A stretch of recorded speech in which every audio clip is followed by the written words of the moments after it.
In this tutorial, I'm going to go through how to read and use your light meter to properly expose an image. If you've already gone through my 3-part series, all manual, all the time, then this is going to be a little bit redundant because I do go through light metering in part 2, shutter speed. However, there are a couple more pieces to light metering that I didn't cover in that one, so if you are curious on really how to master light metering, stick around for this one. But first, how about a little intro? Hey everyone, welcome to Lessons with Lo. This is Lauren of Lauren Elise Photography, or better known to my friends as Lo. This is an educational series for everyone from early beginners in photography to more seasoned hobbyists and professionals. Welcome. Okay, so before I go into how to read and use your light meter, I should probably let you know where to find it. So light meters can typically be found on either the LED screen of your camera, on the back, or if you look into the viewfinder, you should see it at the bottom of your screen. If you don't see it, try pushing your shutter button halfway down, and then it should light up, and then you should see something that looks a lot like what you see on your screen here. The way to use your light meter is to point your camera at the subject of your image and then push the shutter down halfway. The camera will tell you if your image is going to be too overexposed or underexposed by toggling to the right or the left of the center line of your light meter. Over to the right means it's overexposed, and over to the left means it's underexposed. You can change your aperture, shutter speed, and ISO until your light meter reads near the center. That's how you know you have your aperture, shutter speed, and ISO correctly set and your image is properly exposed. There is creative freedom in this. I tend to overexpose my images just slightly to give them that light and airy effect.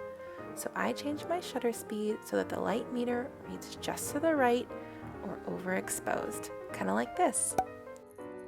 If you were able to watch my tutorial on shutter speed, this is where I stopped talking about light metering.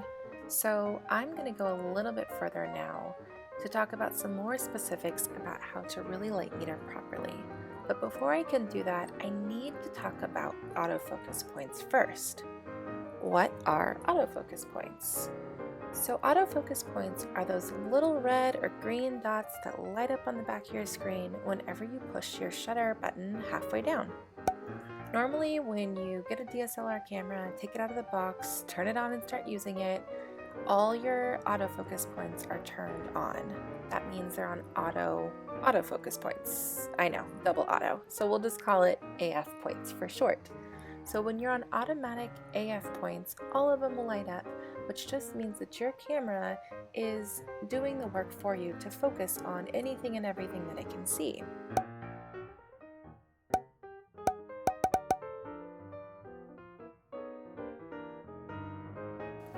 I don't like this function at all because I have no accuracy and precision over what it's selecting to light meter.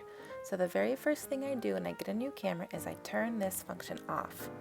I turn it onto manual AF point instead, which means I'm down to one autofocus point that I can move around on my camera and then light meter in a very precise way.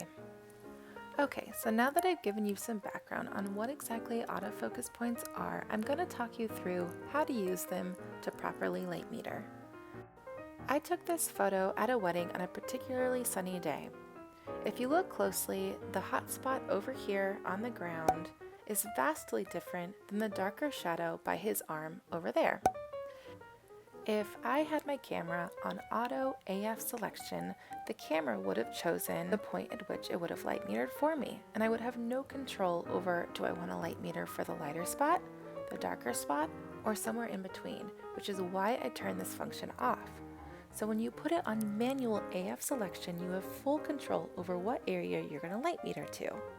So for this, I chose something somewhere in the middle, on their faces, a little bit darker. I read my light meter and then I changed all of my settings so that my image was properly exposed. Once I have my light meter reading, I can then back up and compose the picture and then take as many as I'd like because I know that the image is properly exposed.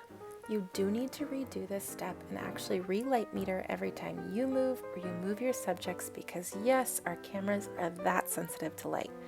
But don't worry, it seems like a lot of work at first. It'll eventually just become second nature. Okay, so let's do a quick recap before we end this tutorial.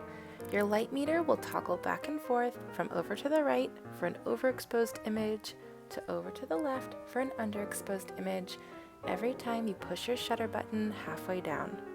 You want to use manual AF points and not your autofocus points in order to get a very precise light meter reading. You will need to relight meter anytime you move or you move your subjects because yes, our cameras are super sensitive to light. Now you're ready to put it all together. Get your camera out and go have some fun. Play around with it. I know this will all click for you once you get behind that lens and you just start practicing.